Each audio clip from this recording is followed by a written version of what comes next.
இருக்குது. இன்னைக்கு ஒரு இடத்துக்கு போகும்போது அவர்கள் கொடுக்கக்கூடிய அந்த உணவு எந்த அடிப்படையில் தர்றாங்க, எந்த அடிப்படையில் உதட்டில் இருந்தா உள்ளத்தில் இருந்தா என்று ஒரு கேள்வி வரக்கூடிய அளவிற்கு உண்டான ஒரு கொச்சையான ஒரு சந்திப்பாக இன்றைக்கு ஆகிப்போயிடுச்சு.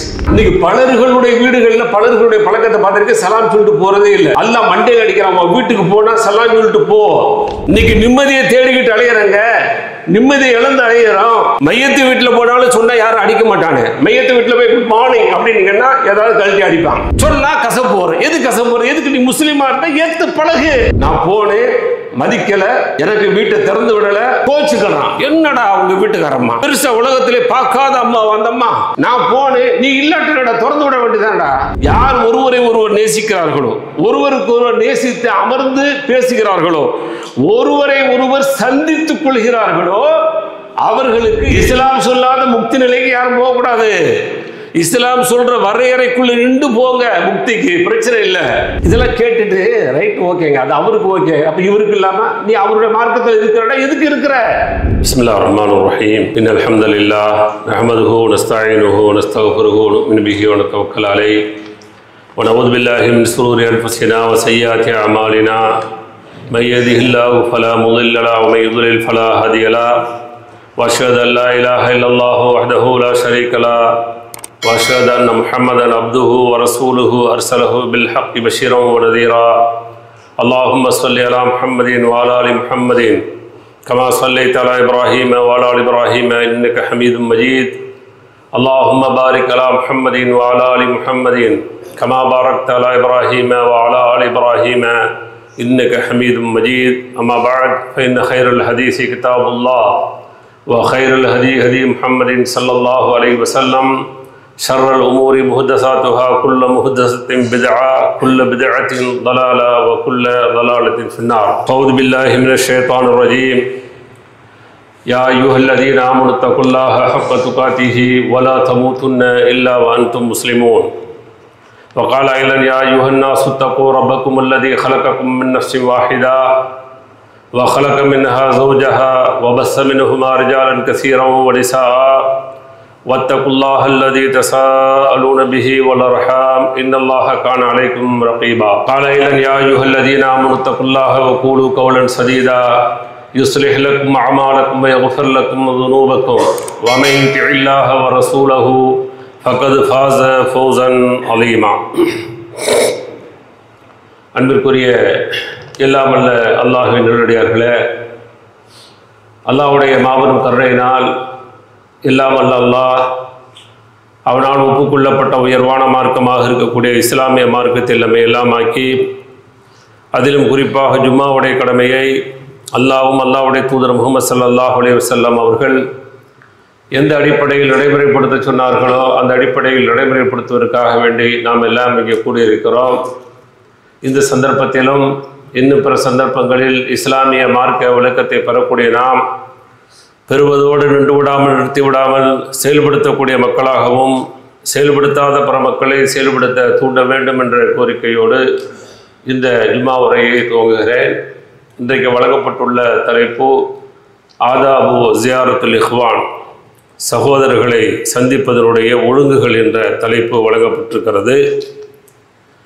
உண்மையிலேயே இப்படி ஒன்று இருக்கிறதா அப்படிங்கிற ஒரு வினாவோடு தான் என்னுடைய உரையை தொடங்க விரும்புகிறேன். காரணம் என்னன்னு சொன்னால், சகோதரர்களை மட்டுமல்ல உறவுகளையும் சந்திக்கக்கூடிய வாய்ப்புகளை இழந்த ஒரு காலகட்டத்திலே வாழ்ந்து கொண்டிருக்கிறோம். ஒரு காலம் இருந்தது, உரிமையோடு நண்பர்களை, சகோதரர்களை, உறவுகளை உரிமையோடு சந்தித்த காலங்கள், உரிமை கொண்டாடக்கூடிய காலங்கள். வருவார்கள், பல நாட்கள் தங்குவார்கள், அடுப்பு வரை சென்று உரிமையோடு இருக்கக்கூடியதை சமைப்பார்கள், சாப்பிடுவார்கள். எதை குடித்தாலும், ரசத்தை குடித்தாலும் புன்முறுவலோடு அது ஒரு பிரியாணியை விட நல்லதாக சுவையானதாக கருதி சாப்பிட்டு விட்டு சென்ற காலங்கள். எல்லோருமே நண்பராக இருக்கட்டும், அல்லது உறவுகளாக இருக்கட்டும், அல்லது சகோதரர்களாக இருக்கட்டும், யாராக இருந்தாலும் இப்படித்தான் இருந்தது. அது இன்றைக்கு மருவி மருவி மருவி சொல்வதற்கே கூச்சப்படக்கூடிய அளவிற்கு யாரிடத்தில் இந்த பண்புகள் இருக்க வேண்டுமோ அந்த சமூகம் இதை விட்டு வெகு தூரம் சென்று விட்டது.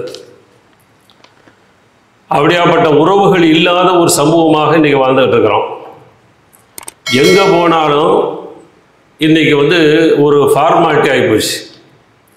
நெஞ்சை தொட்டு உள்ளத்தை தொட்டு சொல்லுங்கள். நான் போய் உண்மையிலேயே ஒரு உறவு வீட்டுக்கு போகும்போதோ அல்லது நண்பர்கள் வீட்டுக்கு போகும்போதோ அல்லது சகோதரர்கள் என்று சொல்லக்கூடிய வீட்டுகளுக்கு போகும்போது நான் எதுவுமே உள்ளத்தில் இல்லாமல் நான் பாட்டில் அல்லாவை நேசித்து அல்லாவுக்காக வேண்டியதான் நான் போகிறேன் அப்படின்னு சொல்லி போனவர்கள் எத்தனை பேர் அப்படி சொன்னால் தேர்வுமா என்று சொன்னால் அல்லாஹ் ஒருவன் தான் அறிவான். ஆனால் அல்லாஹ்வுடைய இந்த மார்க்கத்தில் நாம் சந்திக்கக்கூடிய வாய்ப்புகளை எல்லா வகையிலையும் நாம் இருக்க வேண்டும். எப்படியெல்லாம் இருக்க வேண்டும் என்று இஸ்லாம் சொல்கிறதோ அந்த வரையறைக்குட்பட்டு அந்த சந்தித்தல் இருக்கணும். அப்படி சந்திப்பு இருப்பதனால் வரக்கூடிய லாபங்கள் என்ன, அதை நம்ம இன்ஷால்லா பார்ப்போம். அப்போ அல்லாஹ்வுடைய தூதர் ஸல்லல்லாஹு அலைஹி வஸல்லம் அவர்கள் சொல்கிறாங்க, என சில விஷயங்கள் நிறையா ஹதீஸில் அல்லது குர்ஆனுடைய வசனங்கள் பேசும்போது நமக்கே ஆச்சரியமாக இருக்கிறது. ஏன்னா 14 நூற்றாண்டுகளை கடந்து வந்துட்டோம். அதுக்கு முன்னாடி உள்ள சில விஷயங்களை எல்லாம் சொல்லப்படுது குர்ஆன் ஹதீஸில். அவங்க இப்படிலாம் இருந்திருப்பார்களா அப்படின்னு ஆச்சரியப்பட வைக்கிறது. ஒரு செய்தி அல்லாஹ்வுடைய தூதர் ஸல்லல்லாஹு அலைஹி வஸல்லம் சொல்கிறாங்க, இன்ன ரஜுலன் ஸார அஹன் லஹு ஃபி கரியத்தின் உஹ்ரா. ஒரு கிராமத்திற்கு ஒரு சகோதரரை சந்திப்பதற்காக ஒரு மனிதர் போகிறாரு. அந்த நேரத்தில் அல்லாஹ் மனித உருவில் மலக்கு அனுப்பி வைக்கிறான். மலக்கு அனுப்பி வச்சு அவர்கிட்ட வர்றாரு. வந்துட்டு ஐநத்தூரி எங்கே போகிறீங்க அப்படின்னு சொல்லி கேட்குறாரு. அவர் உடனே சொல்கிறாரு, நான் இந்த கிராமத்தில் உள்ள என்னுடைய சகோதரனை சந்திக்க போகிறேன். அப்போ உடனே கேட்குறாரு, அவர்கிட்ட ஏதாவது ஒன்று வாங்குறதுக்காக தேவைகளுக்காக போறியா அப்படின்னு சொல்லி கேட்குறாரு. லா அப்படிங்கிறார். இல்லை அப்படிங்கிறார். இவர் எதுக்காக போகிறேன்? கைரி அன்னி அஹபப்துஹு ஃபில்லாஹ், அல்லாஹ்வுடைய நேசத்தை கொண்டு அவர்கிட்ட போகிறேன். வேற எனக்கு உடன்பிறந்த சகோதரர் இல்லை, அல்லாஹ்வுக்காக வேண்டி அவரை நேசிக்கிறேன், அல்லாஹ்வுக்காக வேண்டி பிரிய வைக்கிறேன். அது ஒன்று தான் அவரை போய் பார்த்துட்டு வரேன்னு சொல்லி போகிறேன். உடனே மலக்கு சொல்கிறாங்க, இன்னி ரசூலுல்லாஹி இலைக்க, நான் உன்பால் அனுப்பப்பட்ட அல்லாஹ்வுடைய தூதர், அதாவது மலக்கு உன்கிட்ட வந்திருக்கிறேன். கது அஹப்பக கமா அஹபப்தஹு ஃபீஹி, அவர் விஷயத்தில் நீ எப்படி பிரிய வைக்கிறாயோ அதே போல அல்லாஹ் என்ன செய்யட்டும், உன்னை பிரிய வைக்கட்டும் என்று அவர்கள் சொன்ன செய்தி முஸ்லிம் என்ற ஹதீஸ் கருத்துகளில் பதிவு செய்யப்பட்டிருக்கிறது. எந்த நோக்கத்துக்கும் போகல, எந்த ஒரு உள்நோக்கமும் இல்லை, உலகத்தினுடைய எந்த விதமான லாபத்திற்கும் இல்லை, அல்லாஹ்வுடைய நேசத்திற்காக வேண்டிதான். அல்லாஹ்வுக்காக வேண்டி நேசம் கொண்டாரு. அவரை போய் பார்த்துட்டு வந்துடுவோம் அப்படி சொல்லிட்டு போறாரு. இந்த செய்தி அல்லாஹ்வுடைய தூதர் ஸல்லல்லாஹு அலைஹி வஸல்லம் அவங்க சொல்லி தர்றாங்க. அதே போல அடுத்து சொல்றாங்க, நீங்க ஒரு நோயாளியை விசாரிக்க போறீங்க அல்லது ஒரு சகோதரரை சந்திக்க போறீங்கன்னு சொன்னா அதே போலதான் மலக்குமார்கள் உங்களை அழைத்து நீ நல்லதை செய்து விட்டீர், உனக்கு அல்லாஹ் சொர்க்கத்தில் ஒரு இடத்தை கொடுக்கிறான் என்று சொல்லி சுப செய்தி சொல்ல வைக்கிறான் என்ற செய்தியை அல்லாஹ்வுடைய தூதர் ஸல்லல்லாஹு அலைஹி வஸல்லம் சொல்றாங்க. ஆக சந்திப்பது என்பது அல்லாஹ் விரும்புகிறான். போய் ஒருவரை ஒருவர் சந்திக்கணும். அப்படி சந்திப்பதன் மூலமாக பல்வேறு பலன்களை லாபங்களை நம்மளால அடைய முடியும். அது உலகத்திலேயும் சரி மறுமையிலேயும் சரி. ஆனால் அது ரெண்டையுமே இன்னைக்கு இழந்துட்டோம். இழந்துட்டு இந்த சந்திக்க போகிறது எல்லாமே ஒரு ஃபார்மாலிட்டியாக இருக்குது. ஒரு நண்பருடைய வீட்டுக்கு போனாலும் ஃபார்மாலிட்டி, அங்கே போகும்போது அப்பாயின்மெண்ட்டு, அந்த அப்பாயின்மெண்ட் ஓகே இல்லைன்னு சொன்னால் போகிறது இல்லை, போனால் கூட ரொம்ப யோசிக்கிறது. அதுதான் இப்போ சமீபத்தில் ஒரு கிளிப்பு பார்த்தேன். ஒரு அம்மா பேசுகிறாங்க, பேசும்போது சொல்கிறாங்க அழகா, எங்கே நீ செல்கிறாயோ அந்த வீட்டில் சாப்பிடலாமே அப்படின்னு கேட்டால் சாப்பிடாதீங்க, சாப்பிடலாமே அப்படின்னு சொல்லி கேட்டால் உதட்டில் கேட்கிறார்கள், உட்கார வச்சு சாப்பிடுங்கன்னு சொல்றாங்க பாருங்க. அவங்க தான் உள்ளத்தால செய்யறாங்க. எனக்கு அப்படியே பளிச்சுன்னு அரைஞ்சது மாதிரி இருந்துச்சு. உண்மை, 100க்கு 100 உண்மை. அப்ப இதெல்லாம் ஒரு வேஷமாகத்தான் இருக்கிறது. இன்னைக்கு எவ்வளவு பெரிய வேஷமா இருக்குது. இன்னைக்கு ஒரு இடத்துக்கு போகும்போது அவர்கள் கொடுக்கக்கூடிய அந்த உணவு எந்த அடிப்படையில் தர்றாங்க, எந்த அடிப்படையில் உதட்டில் இருந்தா உள்ளத்தில் இருந்தா என்று ஒரு கேள்வி வரக்கூடிய அளவிற்கு உண்டான ஒரு கொச்சையான ஒரு சந்திப்பாக இன்றைக்கு ஆகி போயிடுச்சு. ஆனா இஸ்லாம் நீங்க போய் சந்திங்க அப்படிங்குது, சந்திச்சுட்டு வாங்க, சந்திப்பதனால் வரக்கூடிய லாபங்களை நீங்க பெறுங்க என்று இஸ்லாம் சொல்லக்கூடிய பல்வேறு செய்திகளை வந்து பார்க்கிறோம். அதே போல நாம சந்திக்க போறோம் அப்படின்னு சொன்னா நம்ம அந்த கால நேரங்கள் பொருத்தமான இருக்கிறதா என்றெல்லாம் பார்த்துட்டு இஸ்லாம் போய் சொல்லுது. ஏன்னா அதையும் கவனத்தில் கொள்ளணும். நம்ம நாட்டில் போய் என்ன செய்வோம், அவர்களுக்கு இடையூறு தர மாதிரி போய் உட்கார்றதுக்கு பாருங்க, அதை இஸ்லாம் வந்து என்ன செய்யலை, ஒரு காலம் வந்து அனுமதிக்கலை. நீங்க அழகான முறையில் அதற்கான பொருத்தமாக அவர்களுக்கு பொருத்தமான நேரமாக இருந்து போங்க. சிலர் கேட்கும் போதே போய் சொல்லுவான் இருக்குல்ல அப்படின்ட்டு, எங்க இருக்கிறீங்க, நான் வெளியில இருப்பேன் அப்படிமா, வீட்டுக்குள்ள இருந்துகிட்டே வெளியில இருப்பேன் அப்படின்னு போய் சொல்லுது. இப்படிலாம் சொல்லக்கூடாது. வாய்ப்பு இருக்கா, முடியுதா, உன்னை பார்க்க வர்றாங்கன்னு சொன்னா சந்தோஷமாகணும், துள்ளி குதிக்கணும். என்னை பார்க்க என் சகோதரன் வருகிறான், என் சகோதரி வருகிறாள், என் உறவு வருகிறது அப்படின்னு சொல்லி சந்தோஷப்படணும். அந்த சந்தோஷம் இருக்கு பாருங்க, அது நம்முடைய சில அசௌரியங்களை கூட விட்டு கொடுத்து அவர்களுடைய சந்திப்பை நாம் வந்து விரும்பணும். இந்த அளவுக்கு இஸ்லாம் வந்து நமக்கு வலியுறுத்தக்கூடிய செய்தியை பார்க்கிறோம்.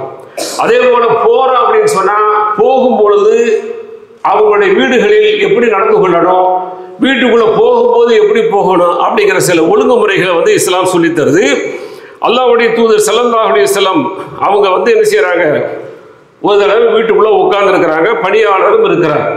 அப்ப ரஜுலும் பின் பனி ஆமிர், பனு ஆமிர் குலத்தை சார்ந்த ஒரு மனிதர் வர்றாரு. அன்னஹு இஸ்தஅதன அலா நபி ஸல்லல்லாஹு அலைஹி வஸல்லம் வ ஹுவ ஃபீ பைத்தின் ஃபகால அலிஜு. அல்லாஹ்வுடைய தூதர்கிட்ட அனுமதி கேட்கிறாரு, நான் உள்ள வரலாமா அப்படின்னு சொல்லி அனுமதி கேட்கிறார். அப்ப ஃபகால நபி ஸல்லல்லாஹு அலைஹி வஸல்லம் ஹாதிமிஹி, தன்னுடைய பணியாளருக்கு அல்லாஹ்வுடைய தூதர் சொன்னாங்க, உஹ்ருஜி இலா ஹாதா, அவர்கிட்ட போங்க, ஃபஅல்லிமுஹுல் இஸ்திதான், அனுமதியை எப்படி பெற வேண்டும் என்று அவருக்கு சொல்லிக் கொடுங்கள் அப்படிங்கிறாங்க. எப்படி அனுமதி பெறணும், ஃபகுல்லஹு குல் அஸ்ஸலாமு அலைக்கும் அதுகுல், அஸ்ஸலாமு அலைக்கும், உள்ள வரலாமா அப்படின்னு சொல்லி கேளுங்க அப்படிங்கிறாங்க. இப்படி அல்லாஹ்வுடைய தூதர் இங்க சொல்லிக்கிட்டு இருக்கிறத வெளியில இருந்து கேட்டார். ஃபஸமியஹு ரஜுல், கேட்டவன உடனே அங்கிருந்து என்ன செஞ்சார், இவரு ஹாதிம் போறதுக்கு முன்னாடியே அஸ்ஸலாமு அலைக்கும் அதுகுல் அப்படின்னு சொல்லி கேட்டவன ஃபஅதின லஹு நபி ஸல்லல்லாஹு அலைஹி வஸல்லம், அல்லாஹ்வுடைய தூதர் அனுமதிச்சாங்க. அதுக்கு பிறகு அவர் வீட்டில் நுழைந்தார் அப்படிங்கிற செய்தியை பார்க்க முடிகிறது. இது அபூ தாவூத் என்ற ஹதீஸ் கிரந்தங்களில் பதிவு செய்யப்பட்டிருக்கிறது. அதே போல எந்த வீட்டுக்கு போனாலும் சிலர் பாத்தீங்கன்னா சில வீடுகளுக்கு போகும்போது சலாம் சொல்றதே கிடையாது. அப்படி எங்கேயாவது இருக்கா? ஒரு பிள்ளை வந்து தகப்ப வீட்டுக்கு போறாரு, தகப்ப பிள்ளை வீட்டுக்கு வர்றாரு, அல்லது மனைவி உள்ள இருக்கிறாங்க, புருஷன் போறாரு, அல்லது நண்பர்கள் வர்றாரு அப்படின்னு சொன்னா, இன்னைக்கு பலர்களுடைய வீடுகள்ல பலர்களுடைய பழக்கத்தை பார்த்திருக்க, சலாம் சொல்லிட்டு போறதே இல்லை. அல்லாஹ் மண்டையில் அடிக்கிறான், வீட்டுக்கு போனா சலாம் சொல்லிட்டு போ. உங்க வீட்டுக்குள்ள போகும்போது யாரும் இல்லைன்னாலும் உங்களுக்கு நீங்க சலாம் சொல்லுங்க. நீங்க வீடு போய் திறக்கிறீங்க, ரூம் போய் திறக்கிறீங்க, யாரும் இல்லை, திறந்துட்டு பிஸ்மில்லான்னு வலது கால உள்ள வச்சு பிஸ்மில்லா சொல்லணும். சைத்தான் சொல்றான், இன்னைக்கு நமக்கு வேலை இல்லை வீட்டில் சொல்லி சைத்தான் ஓடிடுறான். அஸ்ஸலாமு அலைக்கும் சொல்லணும். அங்க யார் இருக்கிற, சிலர் தப்பா சொல்லுவாங்க, மலக்குமார்களுக்கு சலாம் சொல்றீங்க. மலக்குமார்களுக்குலாம் சலாம் சொல்றதெல்லாம் நாம இது வரைக்கும் பார்க்கல. இது அல்லாஹ் சொல்லும் போது சல்லிமோ அலா அன்ஃபுசிக்கும்ங்கறான், உங்களுக்கு நீங்களே சலாம் சொல்லுங்கள். சலாம் என்பது பிரார்த்தனை, துஆ. சலாம் என்பது சடங்கான வார்த்தை இல்லை.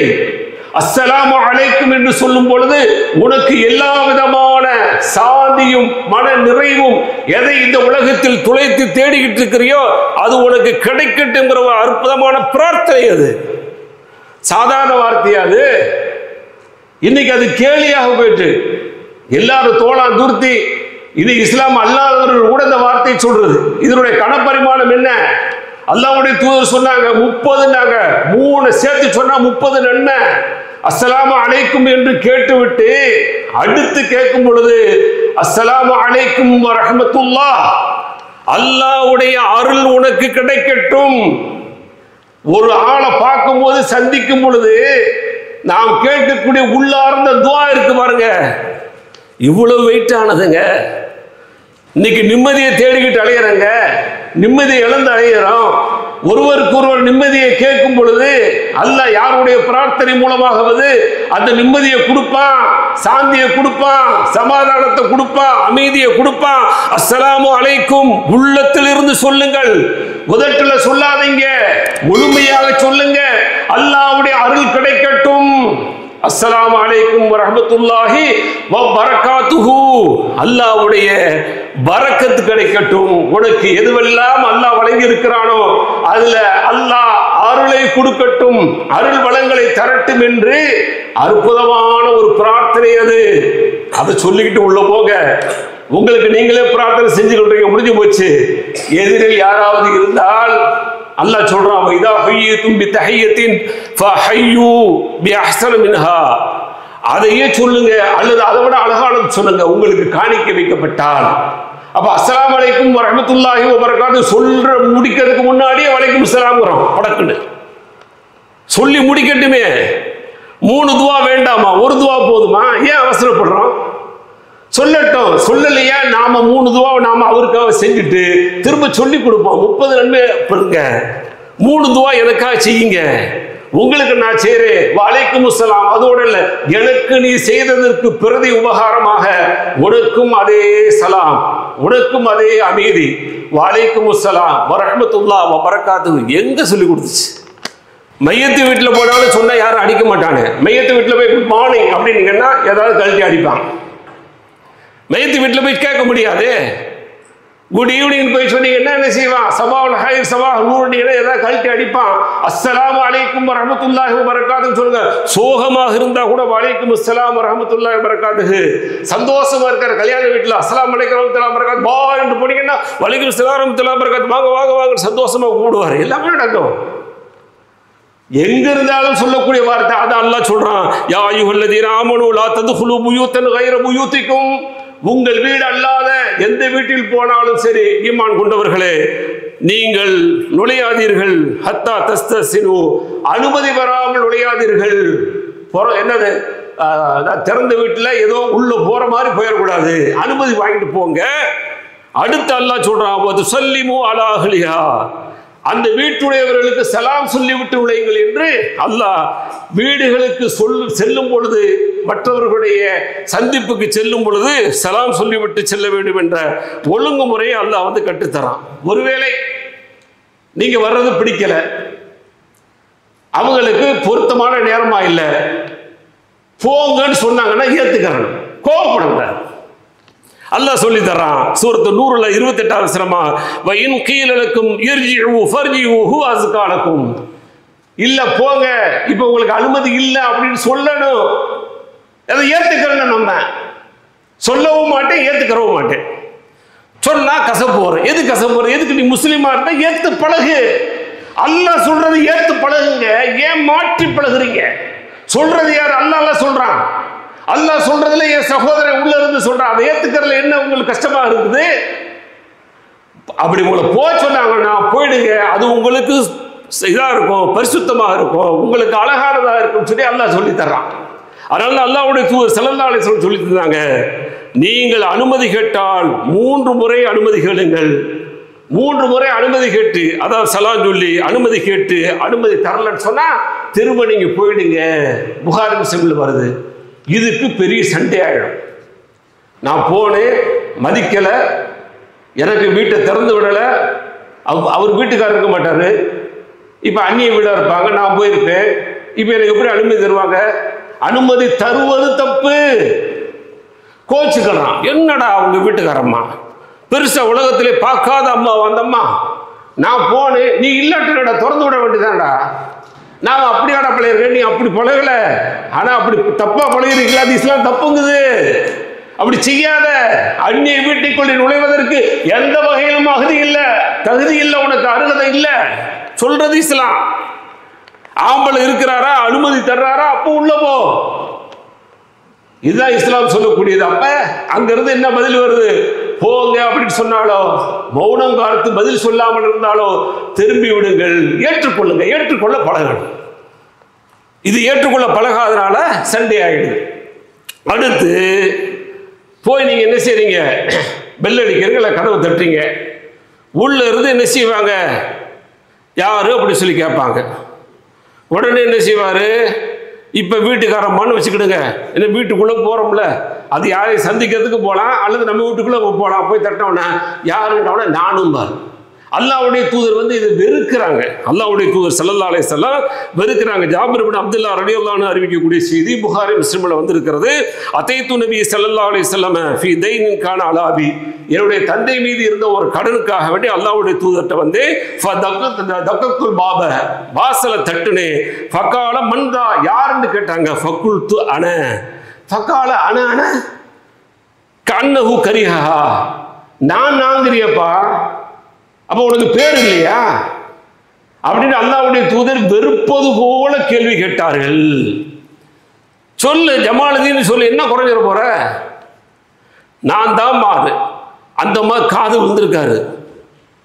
திரும்ப இன்னொரு தடவை யாரும் நான் தாண்டிமா அப்படிலாம் காது வந்திருக்கு. எதுக்குடா நான் தாங்கிறது, நான் தாண்டிங்கிறதுலாம் கூடாதுங்கிறது இஸ்லாம். சொல்லு, உன் பேரை சொல்லு, உனக்கு தாய் தந்தையர அழகான பேர் வைக்கப்பட்டிருக்கிறதே, அந்த பேரை சொல்லு.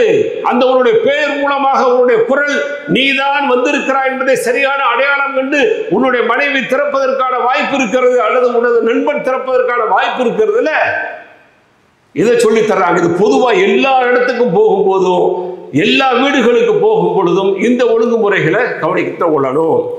அடுத்து அல்லாஹ்வுடைய தூதர் ஸல்லல்லாஹு அலைஹி வஸல்லம் சொல்றாங்க, நீங்க எங்கேயாவது என்ன செய்றீங்க, போறீங்க அப்படின்னு சொன்னா, இன்னைக்கு சிலர் போறது போயிட்டு அப்படி நேரம் அப்படி நிக்க நின்றுக்கிட்டு அப்படியே பார்ப்பான். வீட்டுக்குள்ள எவ்வளவு தூரம் கண்ணு தெரியுதோ அவ்வளவு தூரம் பார்ப்பான். இந்த பாப்பா வேலையை பார்க்கக்கூடாது. இது இஸ்லாம் வந்து வரவேற்கல. அல்லாஹ்வுடைய தூதர் ஸல்லல்லாஹு அலைஹி வஸல்லம் அவர்கள் ஏதாவது ஒரு மூலையில நில்லுங்க, ருக்குனுல் ஐமன் அல்லது ருக்குனுல் ஐஸர், வலது புற மூளை அல்லது இடது புற மூளை, இந்த வாசல இந்த மூளை ஓரமாண்டுகிட்டு அல்லது அந்த ஓரமாண்டுகிட்டு உங்களுடைய பார்வை வீடு திறந்திருந்தால் உள்ளே படக்கூடாது. ஏன்னா உள்ள பெண்கள் எப்படி இருப்பாங்க, அவங்க வீடு ஃப்ரீயா இருப்பாங்க. நீ பாட்டில் வந்த உடனே இங்க உள்ள பார்வை விட்டுனா என்ன அர்த்தம் அது?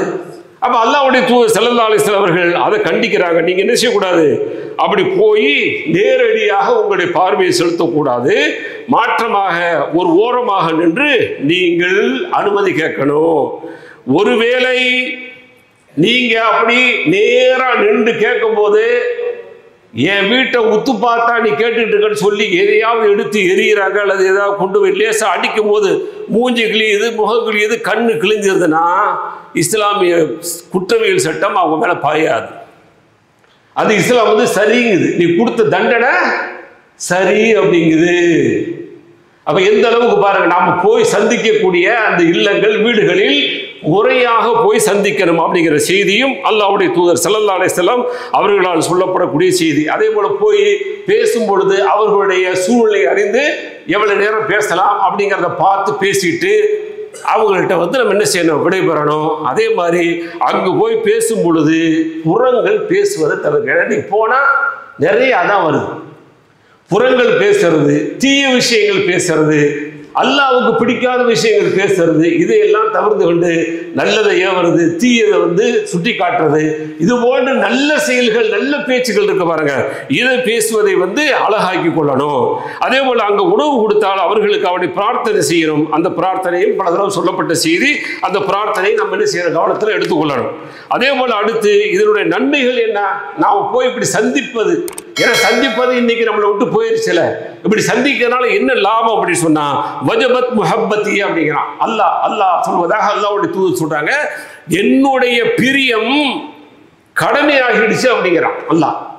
யார் ஒருவரை ஒருவர் நேசிக்கிறார்களோ, ஒருவருக்கு ஒருவர் நேசித்து அமர்ந்து பேசுகிறார்களோ, ஒருவரை ஒருவர் சந்தித்துக் கொள்கிறார்களோ, அவர்களுக்கு என்னுடைய அன்பு கட்டாயமாகிவிட்டது என்று அல்லாஹ்வுடைய தூதர் ஸல்லல்லாஹு அலைஹி வஸல்லம் சொல்றாங்க. இது ஒன்றாச்சு. அடுத்து பார்த்தீங்கன்னா நீண்ட செய்தி, பெரிய செய்தி. மதீனாவுக்கு வந்த உடனே சல்மான் ரலியல்லாஹு அன்ஹு அவங்களையும் அபூ தர்தா ரலியல்லாஹு அன்ஹு அவங்களையும் ரெண்டு பேர்த்தையும் சகோதரர்களை ஆக்குறாங்க. இப்போ என்ன செய்யறாங்க, சல்மான் ரலியல்லாஹு அன்ஹு வந்து அபூ தர் ரலியல்லாஹு அன்ஹு வீட்டுக்கு வர்றாங்க. இது ஹிஜாபுடைய சட்டம் இறங்குறதுக்கு முன்னாடி அப்படிங்கிற மாதிரி ஹதீஸுடைய விரிவுரையில பார்க்குறோம். அப்போ வரும்போது அபூ தர்தா ரலியல்லாஹு அன்ஹு இல்லை. ஆனால் அந்த அம்மா பார்த்தீங்கன்னா பார்க்க ஒரு மாதிரியா அலங்கோலமா இருக்கிறாங்க. அப்ப என்ன அப்படின்னு சொல்லி கேட்டவொடனே, உன்னுடைய சகோதரர் அபூ தர்தாவுக்கு என் மீது ஒரு நாட்டம் இல்லை அப்படின்னா என்னது, அவர் ஏதோ ஒரு துறவி மாதிரி இருக்கிறாரு. ஏன்னா நான் வந்து ஸ்டைலா இருக்கணும், அழகா இருக்கணும், யாருக்கு இருக்கணும், அவருக்கு தானா? அவர் அதை விரும்பலையே, நான் எப்படியே இருந்து போறேன் அப்படிங்கிற மாதிரி இருக்கிறாரு. அவருக்கு என்னுடைய தேவைகள் இல்லை அப்படிங்கிற மாதிரி சூசகமா சொன்ன உடனே வெயிட் பண்றாங்க. வர்றாரு, வந்த உடனே பார்த்தா உணவுகள் வைக்கப்படுது, சாப்பிடுங்க அப்படிங்கிறாங்க. கடைசியில் என்ன செய்யறாரு, இவர் சாப்பிட மாட்டார். சாப்பிடுங்க, நோன்பு. புரிஞ்சுக்கிட்டாங்க, ஆஹா எப்படியாரு பகல் பூரா நோன்பு வைக்கிறது. இவர் நினைச்சுக்கிறாரு இவர் பெரிய முக்தி நிலைக்கு அடைஞ்சிட்டேன்னு சொல்லி. இஸ்லாம் சொல்லாத முக்தி நிலைக்கு யாரும் போகக்கூடாது. இஸ்லாம் சொல்ற வரையறைக்குள்ள நின்று போங்க, முக்திக்கு பிரச்சனை இல்லை.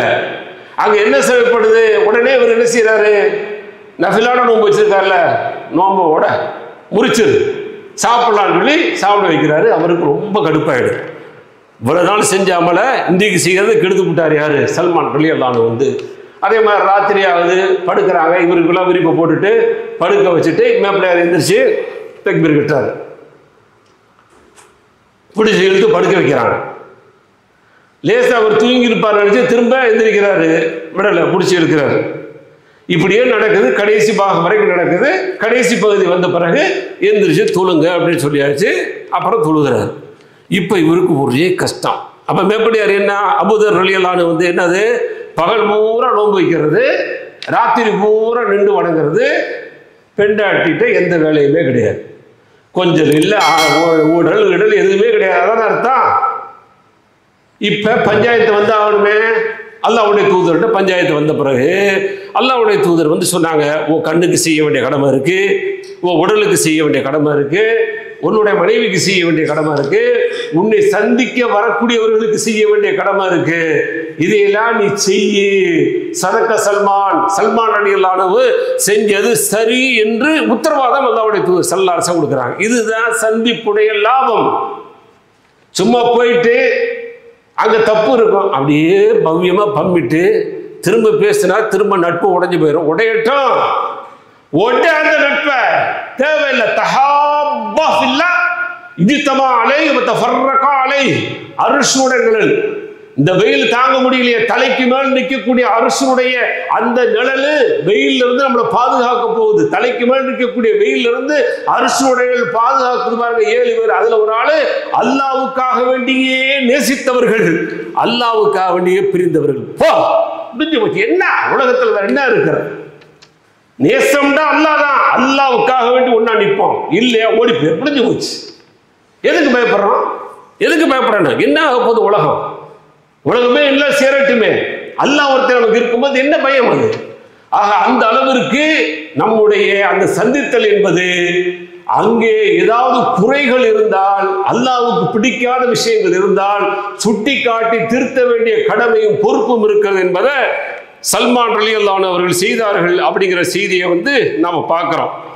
அதே போன்றுதான் அல்லாஹ்வுடைய தூதர் ஸல்லல்லாஹு அலைஹி வஸல்லம் அப்துல்லாஹ் இப்னு அம்ர் இப்னு ஆஸ் ரலியல்லாஹு அவங்களுக்கு சொன்ன செய்தியை புகாரில வந்து பார்க்கிறோம். அதே போல அல்லாஹ்வுடைய தூதர் ஸல்லல்லாஹு அலைஹி வஸல்லம் சொல்றாங்க, ஒரு மனிதனை, ஒரு சகோதரனை 3 நாளைக்கு மேல் வெறுத்து இருக்க கூடாது அப்படின்னாங்க. இன்றைக்கு இது சர்வசாதாரணமாகி போச்சு. குடும்ப பந்தம் இல்ல, பொதுவான சகோதரத்துவம் இருக்கிறதே, அதையும் நீங்கள் கொச்சைப்படுத்தக்கூடாது சொல்லிவிட்டு எவ்வளவு பெரிய வார்த்தை சொல்றாங்க. லா யஹில்லு லிரஜலின் ஐ யஹ்ஜுர அஹாஹு ஃபௌக ஸலாஸி லயால். 3 நாளைகளுக்கு மேல் உங்களுடைய சகோதரனை நீ வெறுக்க கூடாது. எல்தகியானி, அவங்க சந்திக்கிறாங்க, ஃபயுரிலு ஹாதா வ யுரிலு ஹாதா, அப்படியே பார்த்தீங்கன்னா அப்படி இப்படி வெட்டாம அல்லது வெட்டிட்டு போறாரு. அதுல போய் ஒருத்தர் வந்து சலாம் சொல்றாருடா, ஹைருஹுமா அல்லது எபுதோபி சலாம், சலாம் சொல்லி முந்திக் கொண்டு சந்திக்கிறாரே அவர்தான் சிறந்தவர் என்று சொன்னார்கள் அல்லாஹ்வுடைய தூதர் ஸல்லல்லாஹு அலைஹி வஸல்லம் அவர்கள். இருக்கிறதா இன்னைக்கு? எத்தனை நட்பு காணா போச்சு, எத்தனை சகோதரத்துவம் காணா போச்சு, என்ன நடந்து போச்சு? என்ன வேணாலும் நடக்கட்டுங்க, எது வேணாலும் நடந்திருக்கட்டும், ஒன்றும் பிரச்சனை இல்லை. உங்களை வந்து கொலை செய்யக்கூடிய அளவுக்கு வரட்டும். அல்லாஹ்வுடைய தூதர் மன்னிக்கலையா? சுராகா ரலியல்லாஹு அவங்கள மன்னிக்கலையா? ஹிஜ்ரத் செஞ்சு போனார்ல, பெரிய செய்தி எல்லாத்துக்கும் தெரியுமில்ல. ஹிஜ்ரத் செஞ்சு போகும்போது அல்லாஹ்வுடைய தூதரை கொலை செய்ய வர்றாரு. அவர் அல்லாஹ்வுடைய தூதர் ஸல்லல்லாஹு அலைஹி வஸல்லம் மன்னிச்சாங்க. இதை விட வேற என்ன வேணும்? தாயிஃப் மக்களை மன்னிச்சாங்க அல்லாஹ்வுடைய தூதர். இதெல்லாம் கேட்டுட்டு ரைட், ஓகேங்க, அது அவருக்கு ஓகே, அப்ப இவருக்கு இல்லாம நீ அவருடைய மார்க்கத்தில் இருக்கிற எதுக்கு இருக்கிற? அவருடைய மார்க்கத்தில் இருந்தா எல்லாம் அவராக மாறணும். அவருடைய மார்க்கம் என்ன சொல்லுதோ அதை அப்படியே பின்பற்றணும். அதனால நீங்க சந்திங்க, போங்க, விடாதீங்க, சலாம் சொல்லி முந்தி பேசுங்க. சொல்றது யார்? அல்லாஹ்வுடைய தூதர் ஸல்லல்லாஹு அலைஹி வஸல்லம் அவர்கள். புகாரி முஸ்லிம்ல பார்க்க முடிகிறது. அதனால லா தஹ்கிரன்ன பில் மஅரூஃபி ஷையன் வலவ் அன் தல்கா அஹாக பி வஜ்ஹி தல்கின். அதான் ஒரு சின்ன விஷயத்தை கூட நீ அற்பமாக கருதாத. உன்னுடைய சகோதரனுடைய அந்த முகத்தை பார்த்து ஒரு ஸ்மைல் இருக்குல்ல, புன்முறுவல், அது கூட சதக்கா என்று சொன்னார்கள். சுப்ஹானல்லாஹ். நீ பார்த்தா அப்படியே பார்த்தா ஒரு மாதிரி வர்றான். ஏன் வர்ற? கொஞ்சம் முகத்தை அழகாக்கி பவ்யமாக்கி புன்முறுவலோடு சலாம் சொல்லி ஒரு சிரிப்பு ஸ்மெல் கொடுத்தா என்ன தர்மம் ஆயிடுதே. அது எவ்வளவு நன்மனத்தில் ஒரு தர்மம் ஆயிடுச்சுல. ஆக சந்திக்கும் பொழுது இப்படியெல்லாம் செய்ய வேண்டும், நடந்து கொள்ள வேண்டும் என்ற ஒழுங்குகளை இஸ்லாம் கற்றுத்தருகிறது. எனவே அது ஃபார்மாலிட்டியாக இல்லாம இஸ்லாம் விரும்பக்கூடியது. அதன் மூலமாக நல்ல லாபங்கள் இருக்கிறது. மறுமையில் அல்லாஹ் நம்மை நேசிக்கிறான், அல்லாஹ்வுடைய நேசம் நம் மீது கடமையாகிவிட்டது என்று சொல்லக்கூடிய அளவுக்கு உண்டான செய்திகள் என்பதை மறந்து விடாமல் சகோதரத்துவத்தை பேணுவோம், நண்பத்துவத்தை பேணுவோம்.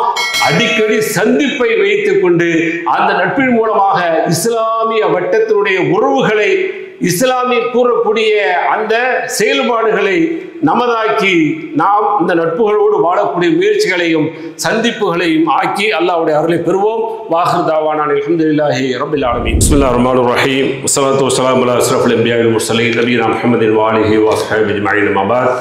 அன்பார்ந்த சகோதரர்களே, 79வது சுதந்திர தினம்.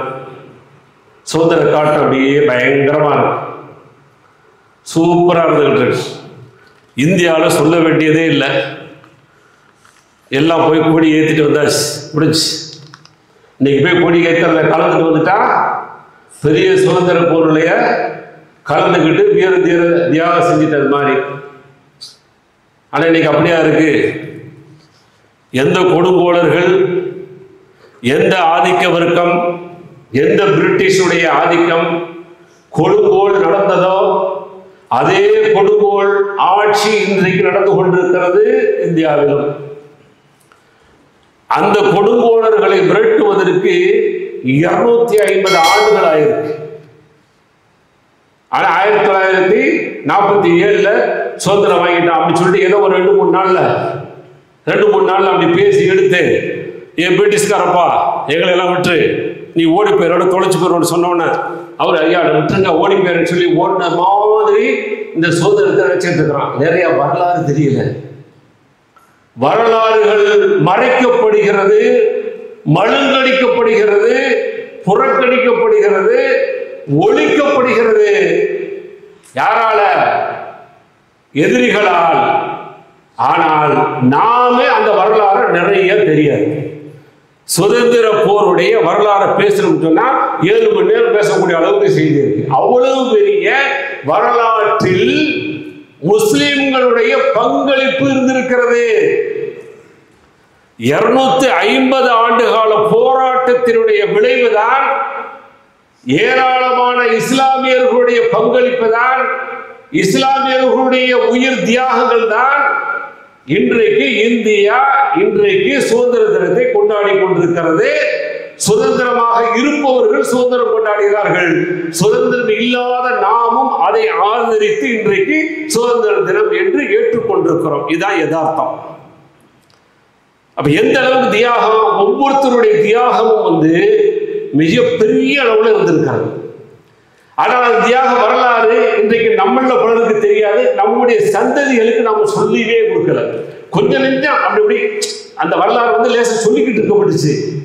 இன்னைக்கு அந்த வரலாறு புக்கு இருக்காண்டே தெரியல. எல்லாம் வேற மாதிரி போய் வரலாற்று செய்திகளே இல்லை.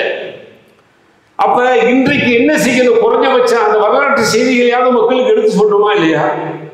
நாம நம்முடைய வட்டத்துக்குள் இருந்து நம்முடைய மக்களுக்கு அந்த செய்திகளை சொல்லணுமா இல்லையா? அதுவும் சொல்லப்படலையே.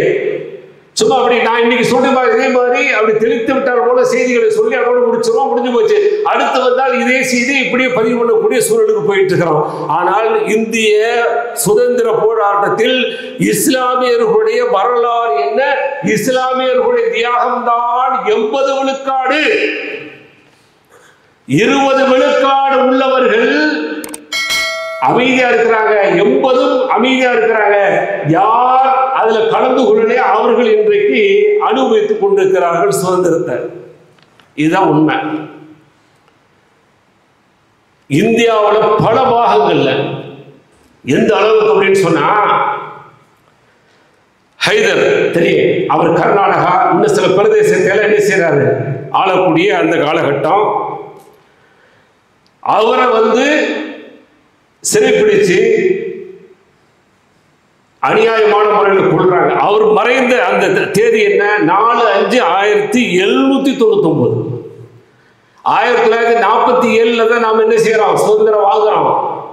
அவர் எப்ப கொல்ல போறாரு? 1799. அதான் 250 ஆண்டுகளுக்கு முன்னாடியே இந்த சுதந்திர வேட்கையினுடைய வேகம் ஆரம்பித்தது.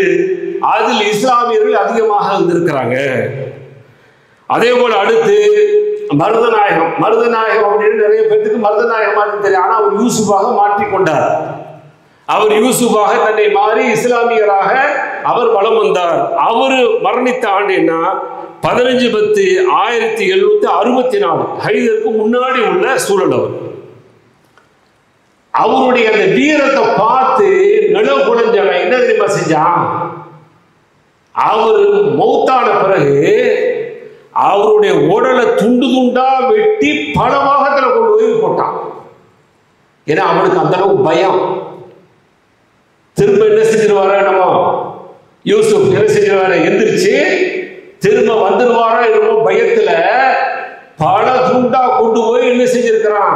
அவரை சின்னாபின்னமாக்கி அடக்கம் செய்திருக்கிறான் அப்படிங்கிற செய்தி.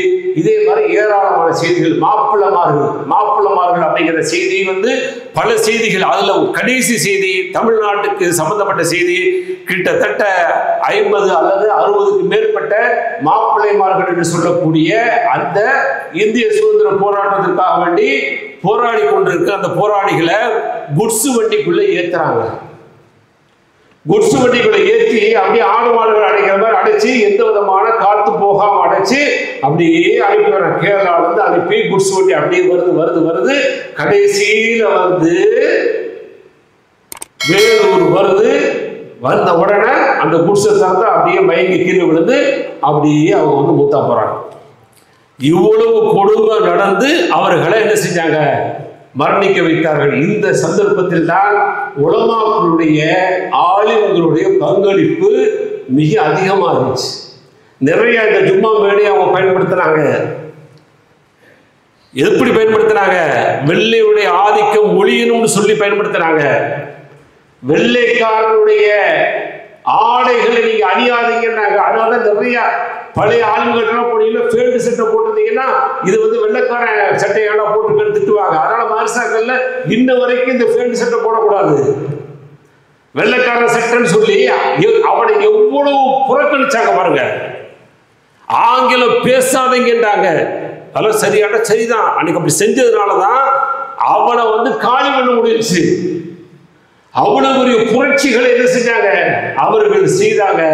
அந்த மாதிரி செய்த எத்தனையோ ஆலிம்களையும் கொலை செய்திருக்கிறார்கள். வரலாற்றில் பதிவாக இருக்கிறது.